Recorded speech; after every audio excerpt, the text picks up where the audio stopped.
You are watching Beyond the News. Like, comment, and subscribe.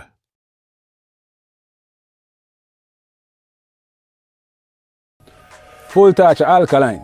Big up. Setting the dancehall world on fire lately. It has to be Alkaline's interview, right? The Bet UK one. Exactly. His first proper sit down in 9 years. It's definitely the talk of the town, and we have to jump into this. Absolutely. It's a big moment.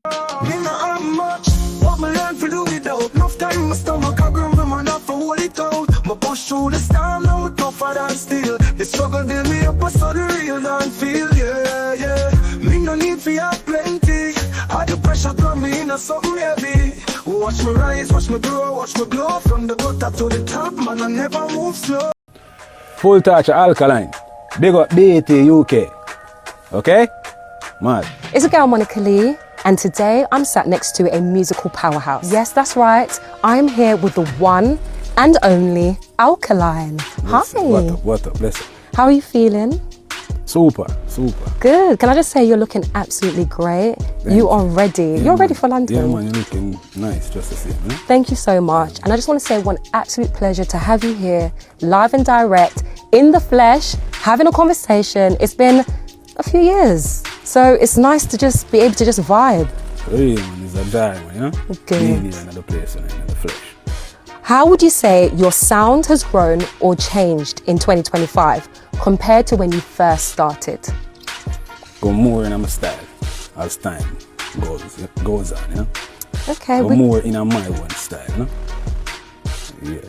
Okay, we love that. You did first start, you came out with a bang, you came out doing what you're doing best and definitely just took things to another level.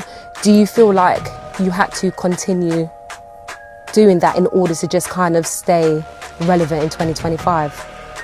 Just do me, you know what I mean? And the people appreciate it and I respect that. Okay. You know what I mean? I was glad it bring and where it do for so far, you know? Okay. Yeah. That's great. Anyone that has inspired you to be where you are today? Not really. Just the fans and love of the fans, you know? I'm grateful for the support that we get. Grateful for everybody who's involved. I look forward for more, you know? Yeah, and taking it on higher levels. You know? To be fair, just watching you and just seeing how you've grown and progressed and just continue to hit different ceilings, 100%. Having new rules, yeah, it's doing a big deal. You got the music, you know? You know what I mean? Anyway, there, I did some of it.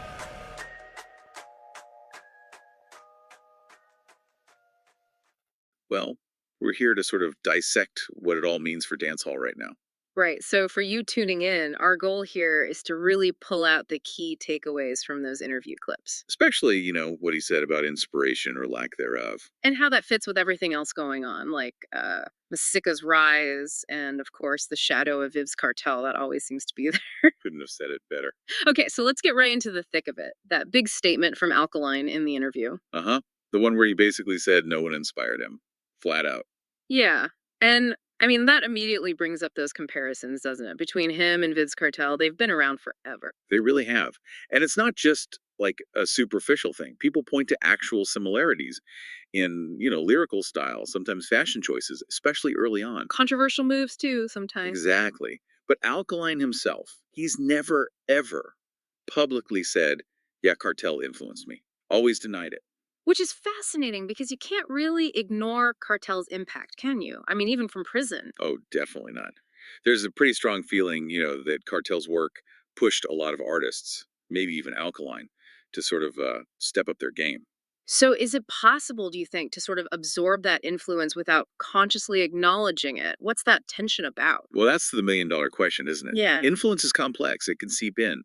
But Alkaline's stance, being so firm on it, it probably speaks volumes about his desire to carve out his own name, his own legacy, separate from anyone else. Okay, and visually, this is where it got really interesting in the interview. The look. Ah, yes. The black eye contact. Signature look. Total callback to his early career, right? Yeah. When he had that whole story about tattooing his eyeballs. Which is a massive gimmick at the time, got him so much attention. Right. So bringing that back now, it feels deliberate. It really does. It's like he's reminding everyone of that bold, maybe controversial persona that first grabbed the headlines. Could it be signaling like a renewed push, a desire to dominate again? It certainly feels like a statement of intent, reasserting that original impact. And while Alkaline's been, let's say, quieter for a bit until now, you've got Masicka. Who's just been on an incredible run. Absolutely undeniable ascent, consistent hits, topping charts. He's really solidified himself as a major player. His album, Generation of Kings. Yeah. Critically acclaimed. And those collabs like Hit and Run with Shensi, massive numbers. We're talking millions of views, streams. Plus, he's getting nods from the veterans. That matters. It really does. Sean Paul's given him props. Even Vybz Kartel, acknowledged him as a top lyricist. Getting that kind of respect, especially from Kartel, that says something about Masicka's standing right now. For sure. So you put these pieces together. Alkaline's back, visually referencing his past, denying influences. Particularly the Kartel influence. Right. And at the same time, Masicka's built this really strong, respected position in the genre. It paints a picture of a really dynamic scene, doesn't it? It's not static. Not at all. Yeah. Alkaline's return, sparking those cartel talks again, whether he likes it or not. And his insistence on having no inspiration really highlights that drive for his own recognition. Yeah, and you place that alongside Masicka's current reign.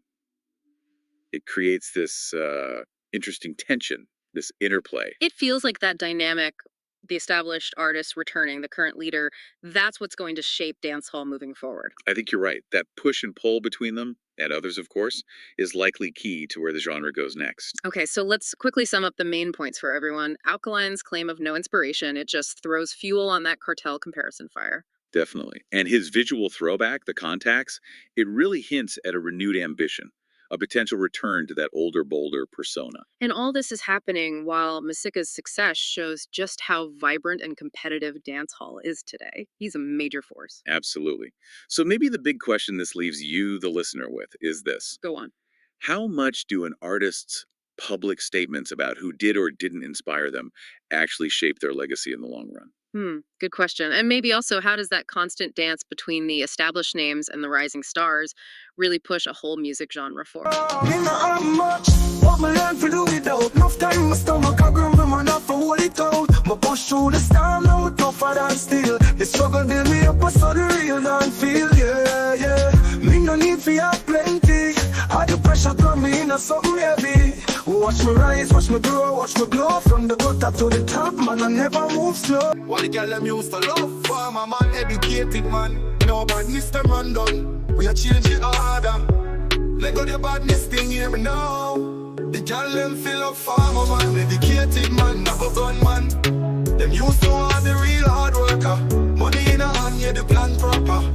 Now a bad man, them a run down, but me tell them to stop run around. If I'm a man, I get you crown, me say for time.